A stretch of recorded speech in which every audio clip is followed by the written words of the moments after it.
بسم اللہ الرحمن الرحیم۔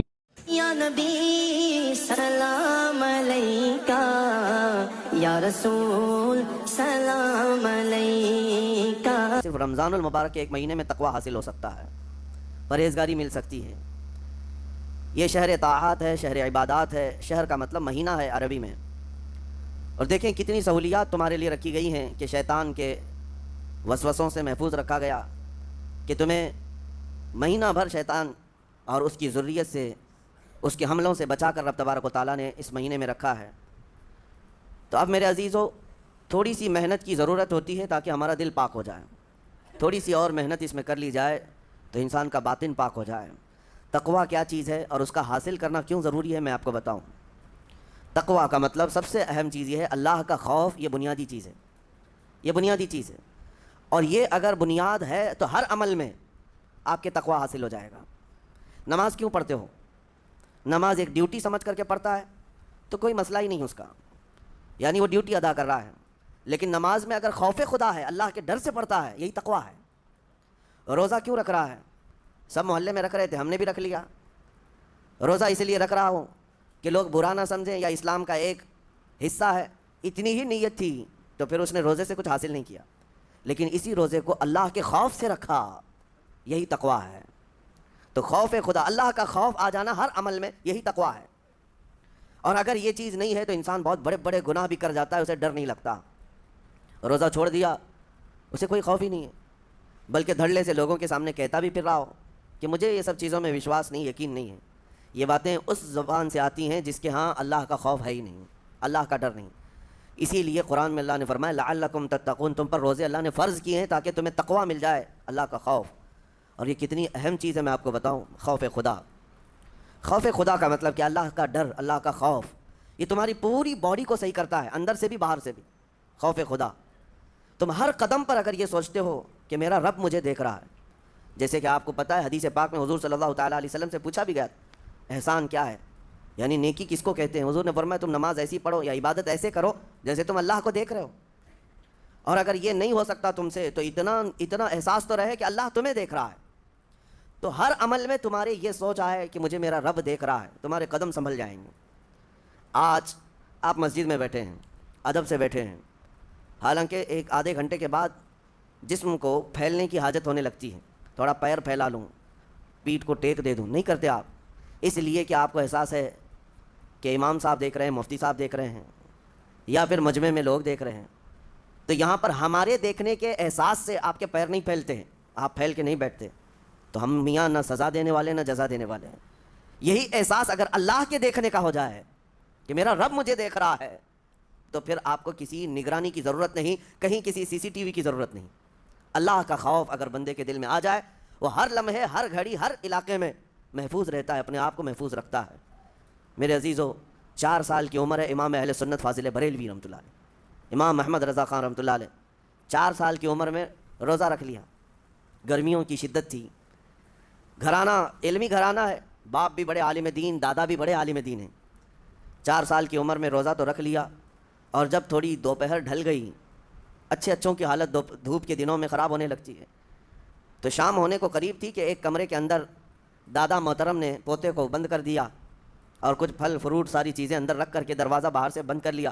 کہا بیٹا کھا لینا، میں کسی کو بتاؤں گا نہیں، کسی کو نہیں بولوں گا، 4 سال کی عمر ہے، تمہارا روزہ بھی رہے گا، کھا کر کے تھوڑا پیٹ ہلکا کر لینا۔ تو یہ دروازہ بند کر کے دادا محترم چلے گئے۔ کافی دیر کے بعد دروازہ کھلا تو وہ پھل فروٹ ویسے کے ویسے ہی، بچہ ویسے ہی بیٹھا ہوا ہے۔ امام احمد رضا رحمۃ اللہ تعالیٰ علیہ، 4 سال کی عمر کی بات کر رہا ہوں، دادا نے آ کر پوچھا بیٹا کھائے نہیں؟ دروازہ بند کر لیا تھا۔ تو 4 سال کی عمر میں مولانا امام احمد رضا کہنے لگے کھا تو لیتا لیکن ہر گھڑی میرا مولا تو دیکھ رہا ہے، جس کے لیے روزہ رکھا وہ تو دیکھ رہا ہے۔ یہ ہے تقویٰ، یہ ہے خوف خدا، کہ اگر یہ کسی کے دل میں بیٹھ جائے، اسے لوگوں کو دکھانے کی یا لوگوں کے اسے دیکھنے کی کوئی ضرورت ہی نہیں۔ میرے عزیزو، تقویٰ حاصل کرنے کا یہ اتنا بہترین راستہ ہے، اتنا بہترین راستہ ہے۔ آپ روزہ ہیں، کس کو پتہ ہے؟ میں روزہ ہوں، کس کو پتہ ہے؟ یہ راز ہے میرے اور اللہ کے درمیان۔ آپ روزہ ہیں، یہ راز ہے آپ کے اور اللہ کے درمیان۔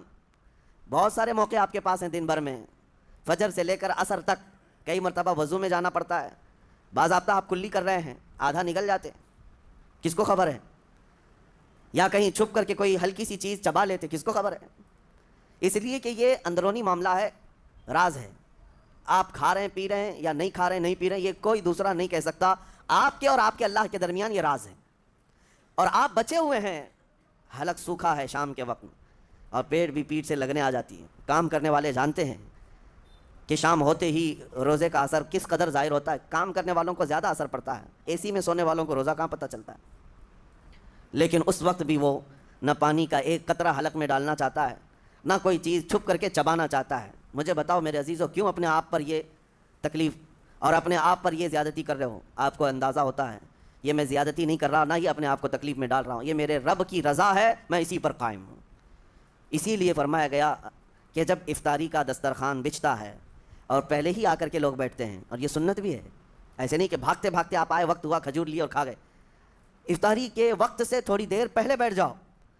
تمہارے دسترخوان پر نعمتیں رکھی ہوئی ہیں، پھل بھی ہیں، میوہ جات بھی ہیں، کچھ کھانے پینے کی چیزیں بھی ہیں، ٹھنڈا شربت بھی ہے، دیکھتے ہوئے بیٹھے ہیں آپ، لیکن ہاتھ نہیں لگاتے ہیں. انتظار ہے وقت کا کہ ادھر سورج کے غروب ہونا ہے اور میری افطار ہونی ہے. اعلان سنتے ہیں، اذان سنتے ہیں، اس کے بعد آپ اٹھاتے ہیں، لیکن اتنی دیر تک آپ خاموش بیٹھے ہیں دسترخوان کے پاس، سارے لوگ دیکھتے رہتے ہیں. یہ وہ منظر ہے جس کو فرمایا گیا رب ذوالجلال بھی اپنے بندوں کو دیکھ رہا ہے. رب تبارک و تعالیٰ بھی دیکھ رہا ہے اپنے بندوں کو، اور سارے فرشتوں کو بلا کر میرا مولا اعلان فرماتا ہے یہ میرے بندے ہیں، دیکھو یہ شام کا وقت ہے، ان کے حلق سوکھ چکے ہیں، ان کے پیٹ میں بھوک کی شدت ہے اور ان کے سامنے اچھی نعمتیں پڑی ہوئی ہیں. اے فرشتوں دیکھو میرے ان بندوں میں سے کوئی بھی ان نعمتوں کو ہاتھ نہیں لگاتا، یہ صرف اور صرف میرے لیے بھوکے اور پیاسے ہیں. اور فرشتوں سے اللہ فرماتا ہے تم گواہ ہو جاؤ، ان کی حلق تر ہونے سے پہلے ان کے لیے میں نے جنت لکھ دیا. اسی لیے حدیث پاک میں ہے جب افطار کرتے میرے آقا صلی اللہ علیہ وسلم یوں ارشاد فرماتے ذهب الظمأ وابتلت العروق وثبت الاجر انشاءاللہ. پیاس بجھ گئی، رگیں ٹھنڈی ہو گئی، اور اجر اللہ کے ہاں پکا ہو گیا. یہ حضور پاک ہر افطار میں عرض کرتے تھے. میں آپ کو یہ عرض کر رہا ہوں کہ یہ چھپی ہوئی چیز، اسی کا نام تقویٰ ہے. آپ صرف اور صرف بچے ہیں اللہ کے خوف سے. اب سنو حدیث پاک، قیامت کے دن حساب و کتاب ہوگا اور جنت میں جانے کا پروانہ کچھ لوگوں کو مل جائے گا اور سب جنت کی طرف جا رہے ہوں گے. اس میں بہت سارے لوگ ہیں جو پل صراط پر چل کر کے جنت پہنچیں گے. اب جب کافی لوگ جنت کے دروازے پر پہنچیں گے، ایک جماعت ایسی ہوگی جو پورے راستے میں کہیں نظر نہیں آئی، جنت جانے کے راستے میں کہیں نظر نہیں آئی، لیکن جنت کے دروازے پر وہ پہلے سے موجود تھے. چلے تھے نہیں چلے تھے کسی نے دیکھا ہی نہیں. دوسرے جنتی ان سے پوچھتے ہیں اس جماعت سے کہ تم یہاں کیسے پہنچے اور یہ انعام کس بات کا ہے تمہارے لیے؟ تو وہ جنتی کہتے ہیں ہمیں روزے داروں کی جماعت میں رکھا گیا، ہمارے روزے اللہ کو پسند آئے، اور آج رب تبارک و تعالیٰ کا حکم ہوا کہ ساری دنیا سے چھپ کر تم میرے لیے روزہ رکھتے تھے، دنیا کو پتہ نہیں تھا تم بھوکے ہو پیاسے ہو، اور اے بندو آج سارے لوگوں کی نظروں سے چھپا کر میں تمہیں جنت پہنچاؤں گا. وہ ایک جماعت ایسی ہے جو راستے پر چلتی ہوئی نظر تو نہیں آئی لیکن جنت میں پہنچ گئی، وہ روزے داروں کی ہے. آج یہ تقویٰ حاصل کرنے کا سب سے بہترین راستہ، اور تقویٰ کیوں ضروری ہے؟ اب آپ کے روزے سے کچھ حاصل ہوا نہیں ہوا آپ کو دیکھنا بھی ہے. یہ نہیں کہ کیلنڈر کی طرح گنتے جاؤ، 1 ہو گیا، 2 ہو گئے، 3 ہو گئے، ہوتے جائیں گے. یہ دن تو چلتے رہتے ہیں، گنتے گنتے 20 بھی ہو جائیں گے، 25 بھی ہو جائیں گے، 30 بھی ہو جائیں گے. روزے گننے کا حکم نہیں، اپنے آپ کو سرچ کرو پھر. اور پھر تھوڑی سی ورزش کرنے کے بعد بندہ ویٹ تول کر کے دیکھتا ہے کم ہوا گھٹا کہ بڑا، ہر دن دیکھتا رہتا ہے. ہاں ورزش کرنے کے بعد پھر ناپ کر کے دیکھتا ہے میرے جسم کا وزن کتنا گھٹا کتنا بڑا. ویٹ گین کرنے والے ویٹ لاس کرنے والے دونوں بھی برابر چیک کرتے رہتے ہیں. روزہ رکھنے کے بعد تمہیں خود کو بھی چیک کرنا چاہیے کہ میرے اندر اب تبدیلی آئی یا نہیں آئی. ایک روزہ رکھا اور پھر رات کو تراویح میں کھڑا ہوا، میرے اندر بدلاؤ کتنا ہے؟ کیا اب اللہ کی آیات قرآن کی سنتا ہوں میرے آنکھوں سے آنسو آ جاتے ہیں؟ اگر آ گئے ہیں تو اس کا مطلب ہے کہ دل نرم ہو گیا، اس روزے نے اثر دکھانا شروع کیا. اور پھر ویسے کا ویسا ہے تو اس کا مطلب ہے کہ آپ کے روزے سے آپ کو تقویٰ نہیں مل رہا ہے، آپ کو تقویٰ نہیں مل رہا. خوف خدا جب آتا ہے تو انسان کا دل موم ہو جاتا ہے، نرم ہو جاتا ہے، اور اللہ کے عذابات سے، جہنم کے خوف سے، قبر کی سختیوں سے وہ رو پڑتا ہے، اس کی آنکھیں بہنے لگ جاتی ہیں. اور جب دل سخت ہوتا ہے پتھر کی طرح تو اسے نہ اللہ کی آیتیں رلاتی ہیں نہ آخرت کا تصور اسے ہلاتا ہے. اسی لیے قیامت کے دن کے بارے میں آپ کو بتاؤں، نبی پاک صلی اللہ تعالیٰ علیہ وسلم کی امت کی طرف جہنم کی آگ شعلے لپکاتے ہوئے بڑھتی آ رہی ہوگی بہت تیزی سے. قریب ہے کہ وہ جہنم کی آگ سب کو اپنے لپیٹ میں لے لیں. وہاں کھڑے ہوئے بہت سارے لوگ اپنے اپنے اعمال کا صدقہ پیش کرنے لگے. حاجی اپنے حج پیش کر رہے ہیں، نمازی اپنے نماز، روزے دار اپنے روزے کے، جہنم ہماری یہ نیکیوں کا صدقہ رک جا۔ جہنم کی آگ بڑھتی چلی آئی، بڑھ رہی تھی۔ جبرائیل امین علیہ الصلاۃ والتسلیم حاضر ہوتے ہیں بارگاہ مصطفیٰ صلی اللہ علیہ وسلم میں، ایک پانی کا پیالہ انہوں نے پیش کیا اور کہا یا رسول اللہ صلی اللہ علیہ وسلم یہ پانی آپ اس آگ پر چھڑک دیں۔ نبی پاک صلی اللہ تعالیٰ علیہ وسلم نے وہ پانی اس آگ کی طرف پھینکا تو آگ دور چلی گئی، جو جہنم کی آگ اچانک بجھ گئی، کافی دور چلی گئی جو امت کی طرف لپک رہی تھی۔ رسول رحمت صلی اللہ تعالیٰ علیہ وسلم نے پوچھا جبرائیل سے یہ اتنا اثردار پانی ہے کون سا؟ یہ جبرائیل امین عرض کرتے ہیں یا رسول اللہ یہ آپ کے ان امتیوں کے آنسوؤں کا پانی ہے جو رات کھڑے ہو کر اپنے رب کے خوف سے رویا کرتے تھے، وہ اللہ کے خوف سے تھر تھراتے تھے، ڈر کر کے ان کی آنکھوں سے جو آنسو آتے۔ جبرائیل امین کہتے ہیں میں نے وہ آنسو جمع کر رکھے تھے اور وہ آج میں نے آپ کے سامنے پیش کیا۔ ایک آنسو کا قطرہ جہنم کی آگ بجھانے کے لیے کافی ہے۔ موتی سمجھ کے شان کریمی نے چن لیے قطرے جو گرے تھے عرق انفعال کے۔ عزیزان گرام وقار، یہی وہ تقویٰ ہے، یہی وہ خوف خدا ہے جس کے متعلق اللہ قرآن میں فرماتا ہے لعلکم تتقون، تاکہ تمہیں تقویٰ مل جائے، اسی لیے روزے رکھے گئے ہیں، روزے فرض کیے گئے ہیں۔ تمہارا دل اگر سخت کا سخت ہی رہ گیا تو روزے اثر نہیں کر رہے ہیں، روزے اثر نہیں کر رہے۔ اور ظاہر سی بات ہے کاموں میں برکت نیت سے ہوتی ہے، کسی بھی عمل میں برکت اچھی نیت سے ہوتی ہے۔ اگر کوئی روزہ اس لیے رکھ رہا ہے، جیسے بہت سارے فائدے گنائے جاتے ہیں نا، روزہ رکھنے سے کینسر نہیں ہوتا، روزہ رکھنے سے جسم کے فاسد مادے ختم ہو جاتے ہیں، نکل جاتے ہیں، ڈاکٹرز بھی مشورہ دیتے ہیں مہینے میں ایک مرتبہ، ہفتے میں ایک مرتبہ باڈی کو فری چھوڑنا چاہیے۔ تو یہ تو جسمانی فائدے تو رکھے گئے ہیں، لیکن اگر تم روزہ اس نیت سے رکھ رہے ہو کہ میری باڈی صحیح ہوتی رہے، تو گویا کہ تم تو اپنی دنیاوی غرض سے روزہ رکھ رہے تھے۔ یہ فائدے تو ملنا ہی ملنا ہے، یہ فائدے یوں بھی ملیں گے اللہ تعالیٰ کی طرف سے آپ کو، لیکن نیت وہ نہیں۔ روزہ رکھنے کی نیت یہ ہو کہ میرا رب مجھ سے راضی ہو جائے اور مجھے رب تبارک و تعالیٰ کا خوف اور تقویٰ حاصل ہو جائے۔ نیت میں برکت ہے، اور جن کاموں کو آپ اچھی نیت سے کریں گے اسی طرح ان کاموں میں اثر بھی پیدا ہوگا۔ روزہ رکھنے سے پہلے آج نیت یہی کریں کہ مولا تعالیٰ یہ روزہ میرے تمام برے اعمال کے لیے کفارہ ہو جائے، یہ ڈھال بن جائے۔ جانتے ہیں آپ اپنے نفس امارہ کو روکنے کا سب سے بہترین آلہ بھوک ہے، بھوک۔ جتنا آدمی بھوک کے ذریعے سے اپنے نفس کو مار سکتا ہے دوسری کوئی چیز نہیں ہے۔ آپ دیکھیں اس رمضان المبارک میں بہت ساری حلال چیزیں آپ کو حرام کر دی گئی ہیں، یعنی سحری سے لے کر افطاری تک۔ میں یہ نہیں کہہ رہا کہ شراب پینا حرام ہے، نشہ کرنا حرام ہے، وہ تو پوری زندگی بھر حرام ہے، لیکن آپ کو چاول روٹی تو حلال ہے نا، سبزے سیب پھل فروٹ تو حلال ہے، لیکن یہ حلال چیزیں بھی اللہ نے آپ پر حرام رکھی ہیں، روزے کے عالم میں نہیں کھا سکتے۔ سحری سے لے کر افطار تک یہ حلال لقمے، پانی تو حلال ہے، پاک ہے، لیکن آپ کے لیے روزے کے عالم میں حرام ہے۔ اسی طرح شادی شدہ مرد اپنی عورت کے ساتھ زندگی بھر کبھی بھی جمع کر سکتا ہے، رات میں سو سکتا ہے، لیکن حالت روزہ میں وہ حلال کام بھی حرام ہے، حلال کام بھی حرام ہے۔ اپنی عورت سے جمع کرنا حالت روزہ میں کیوں روکا گیا؟ کھانا پینا بھی حلال تھا، عورتوں کے ساتھ شباشی بھی حلال تھی، لیکن روزے کے عالم میں ان حلال چیزوں کو روکا گیا۔ تو آپ سوچ سکتے ہیں اس چیز کو، سوچ سکتے؟ وجہ یہ ہے کہ حلال چیزوں سے آپ کو روک کر بڑے حرام چیزوں سے بچانا مقصود ہے۔ آج اگر اپنے آپ میں اتنا کنٹرول کر لے جاؤ کہ چند حلال چیزوں سے دن بھر بچ سکتے ہو، انشاءاللہ رمضان کے بعد بڑی حرام چیزوں سے بھی اللہ آپ کو محفوظ رکھے گا۔ میرے عزیزو، برا ہے ان لوگوں کا جن کو میرے آقا صلی اللہ تعالیٰ علیہ وسلم نے دعائے ہلاکت فرمائی ہو۔ اس سے بدنصیب کوئی ہو سکتا ہے جن کے لیے رسول رحمت صلی اللہ تعالیٰ علیہ وسلم کی دعائے ہلاکت ہوئی ہو؟ حضور صلی اللہ تعالیٰ علیہ وسلم ایک دن مسجد نبوی شریف میں تشریف لے جا رہے تھے، ممبر پر آپ نے قدم رکھا، آمین کہا، پھر دوسرے زینے پر قدم رکھا، آمین کہا، تیسرے زینے پر قدم رکھا، آمین کہا۔ خطبہ مکمل کیا، صحابہ نے پوچھا یا رسول اللہ صلی اللہ علیہ وسلم ہر زینے پر آپ قدم رکھتے ہوئے آمین کس لیے کہہ رہے تھے؟ سنو، رسول پاک صلی اللہ علیہ وسلم ارشاد فرماتے ہیں کہ میں جب پہلے زینے پر قدم رکھا تو سید الملائکہ جبرائیل امین آئے اور دعا کرنے لگے۔ کیا دعا کیا؟ یوں کہا یا رسول اللہ صلی اللہ علیہ وسلم وہ شخص ہلاک و برباد ہو جائے جو آپ کا نام سنے اور پھر اس کے بعد درود نہ بھیجے۔ حضور فرماتے ہیں میں نے آمین کہا۔ حضور کا نام سنتے ہی آپ کی زبانوں پر درود آ جانا چاہیے، اللہم صلی علی سیدنا محمد وآلہ وصحبہ وبارک وسلم۔ میرے آقا فرماتے ہیں دوسرے زینے پر قدم رکھا تو جبرائیل امین نے یوں کہا یا رسول اللہ صلی اللہ علیہ وسلم وہ شخص ہلاک و برباد ہو جائے جو زندگی میں اپنے ماں اور باپ میں سے کسی ایک کے بڑھاپے کو پایا اور ان کی خدمت کر کے جنت نہیں حاصل کر سکا بلکہ ان کو ایسے ہی چھوڑے رکھا، ایسا شخص برباد ہو جائے۔ حضور فرماتے میں نے آمین کہا۔ پھر جبرائیل امین نے کہا تیسرے زینے پر قدم رکھتے ہی میرے آقا فرماتے ہیں جبرائیل نے یوں دعا کی کہ اے اللہ کے رسول وہ شخص ہلاک و برباد ہو جائے جو رمضان کا مہینہ پایا لیکن اس کا ادب نہیں کر سکا، اس کا احترام نہیں کر سکا، حضور فرماتے میں نے اس پر بھی آمین کہا، جس کی ہلاکت کے لیے جبرائیل امین دعا کر رہے ہوں اور اس دعا پر سید الانبیاء آمین کہہ رہے ہوں، ایسے شخص کی بربادی کا کیا انجام ہو سکتا ہے؟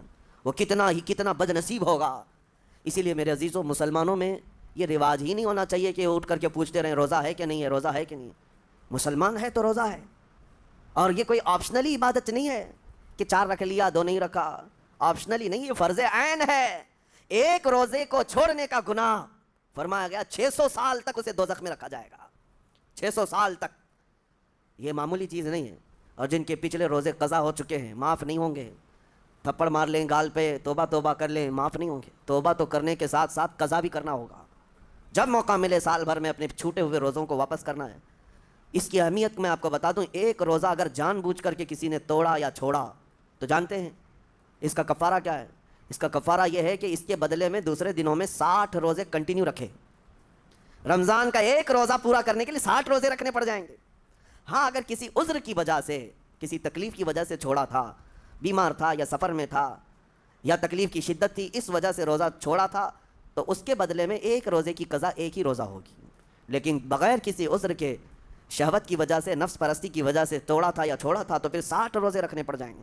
اس سے اندازہ ہوتا ہے کہ ایک روزے کی اہمیت کیا ہے رمضان کے۔ اسی لیے میرے عزیزو، یہ روزے آسان ہیں، روزے آسان ہیں، اس کو رکھ لو، اس کی جزا بہت بڑی ہے، اس کی جزا بہت بڑی ہے۔ ویسے بھی آپ دوسرے دنوں میں لیٹ ناشتہ کرنے کے بھی عادی ہیں۔ ممبئی والوں کا تو حال یہی ہے، 12 بجے کے بعد 1 بجے 2 بجے تو ان کے ناشتے ہوتے ہیں، دوپہر کا کھانا تو شام 5 بجے ہو رہا ہوتا ہے۔ بس وہ ناشتہ اسکپ کرنا ہے، دوپہر کے کھانے جو آپ کے ہوتے ہیں اس سے اور تھوڑا ایکسٹینڈ کر لیں تو افطاری کا وقت آ جاتا ہے۔ کوئی بہت بڑی دقت کی بات نہیں، کوئی بہت بڑے بوجھ کی بات نہیں، آسان ہے۔ آج الحمدللہ ہمارے 5 سال 6 سال کے بچے روزہ رکھ لیتے ہیں، تو بڑوں کو تو اللہ نے جو طاقت عطا کی ہے، روزہ ہرگز ترک مت کرو۔ لیکن ساتھ میں آج یہ میسج ضرور دوں گا، نیت یہ کرو کہ مجھے تقویٰ مل جائے، مجھے پرہیزگاری مل جائے۔ اور یہ آپ کو خود چیک کرنا ہوگا، روزانہ رات کو نماز میں کھڑے ہو جاؤ تراویح کے، دیکھو کہ کتنی تبدیلی آ رہی ہے۔ آج میں نے روزہ افطار کیا، میرے اندر بدلاؤ آیا کہ نہیں آیا؟ اور اگر نہیں آ رہا ہے، کوئی تبدیلی نہیں آ رہی ہے، تو اس کا مطلب ہے آپ تقویٰ نہیں حاصل کر رہے، آپ تو روزمرہ کی روٹین پر چل رہے ہو۔ روٹین پر چلنے کا مطلب یہ روزہ نہیں ہے۔ روزہ تقویٰ دے کر جاتا ہے بندے کو، روزہ خوف خدا دے کر جاتا ہے بندے کو۔ اسی لیے میرے عزیزو، آج دیکھیں آپ بہت ساری برائیوں سے رمضان میں بچ جاتے ہیں، تھوڑی اور محنت کی ضرورت ہے۔ ہم نے دیکھا ہے بہت سارے گھروں میں، باقی عیاش گھروں کی مجھے کوئی وہ نہیں ہے، ان سے کوئی لینا دینا نہیں، لیکن نارمل مسلمانوں کے گھروں میں بھی ہوتا یہ ہے، عورتیں بچوں کو تلقین کرنا شروع کر دیتی ہیں، گانے بند کرو، ٹی وی بند رکھو، بہت ساری چیزیں بند رکھو کہ رمضان آیا ہوا ہے۔ اور رمضان میں اگر ٹی وی لگا بھی لیا تو کچھ اسلامک چیزیں دیکھنے لگ گئے۔ ماحول تم نے خود ہی بدلا ہے اپنے گھر میں، کچھ چیزوں کو آپ نے بدلا ہے اور کچھ چیزوں کا ادب آپ نے کرنا شروع کیا ہے۔ اسی کو اور تھوڑی سی محنت کے ساتھ بڑھا لیا جائے، قسم رب ذوالجلال کی ہر برائی رمضان میں ہی آپ سے ختم ہو جائے گی۔ جس کی کوئی چیز چھوڑنے پر نہیں چھوٹتی ہے، وہ رمضان میں کر کے دیکھ لے، اللہ کی بارگاہ میں یاد کرے کہ مولا دن بھر میں تیری رضا کے لیے بچ رہا ہوں، مجھے میری باقی زندگی میں ان گناہوں سے بچا لے۔ وہ رحمان ہے، جب وہ تمہیں اس کے بدلے میں جنت دیتا ہے تو یہاں برائیاں کیوں نہیں چھڑواتا؟ یقیناً وہ برائیوں کو تم سے دور کرے گا۔ قرآن کا فرمان عالی شان، لعلکم تتقون، اسی پر میں نے آپ کے سامنے بات رکھی ہے۔ روزے اس لیے فرض کیے گئے ہیں تاکہ تمہیں تقویٰ مل جائے، پرہیزگاری مل جائے۔ بعض لوگوں کو دیکھا گیا ہے رمضان المبارکہ میں بھی وہ اپنی بری حرکات سے باز نہیں آئے، ان کی روٹین ویسی ہی جاری رہی، نعوذ باللہ نظروں کی خطائیں بھی باقی رہیں۔ اور سب سے بری چیز یہ ہے کہ رمضان میں شیطان کی نیابت اگر کوئی کر رہا ہوتا ہے تو تمہارا یہ موبائل فون ہے۔ اکثر لوگ یہ سمجھتے ہیں کہ اس موبائل فون کو ہم استعمال کرتے ہیں تاکہ ٹائم پاس ہو جائے، روزہ کا وقت قریب آ جائے۔ اس ٹائم پاس کے چکر میں تم کیا کیا دیکھتے رہ جاتے ہو اور کہاں تک یہ چیزیں پہنچاتی ہیں تمہیں اندازہ بھی نہیں ہوتا، احساس بھی نہیں ہوتا، تو تمہاری رہی صحیح عبادت کو بھی یہ ہضم کر جاتا ہے، کھا جاتا ہے۔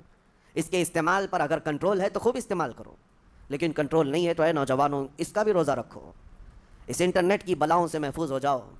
اس لیے کہ بہتوں کو میں نے دیکھا ہے ان کے دن بھر اور رات بھر رمضان میں سوشل نیٹ ورکس پر مصروفیت ویسی کی ویسی ہے جیسے دوسرے دنوں میں تھی۔ وہ رات بھر چیٹنگ میں بھی مصروف ہیں، ایک دوسرے کو ادھر ادھر بھیجنے میں بھی مصروف ہیں، ساری چیزیں جوں کی توں چل رہی ہیں۔ تو تمہارے موبائل نے تمہیں تقوی سے بہت دور رکھا ہے، تمہیں رب تعالیٰ کے قریب ہونے نہیں دیتا۔ اپنے آپ کو بدل لو، ظاہر سی بات ہے یہ سخت چیز ہے، اگر کوشش کرو گے تو بچ جاؤ گے، اور تقوی اتنی آسانی سے تو نہیں ملتا۔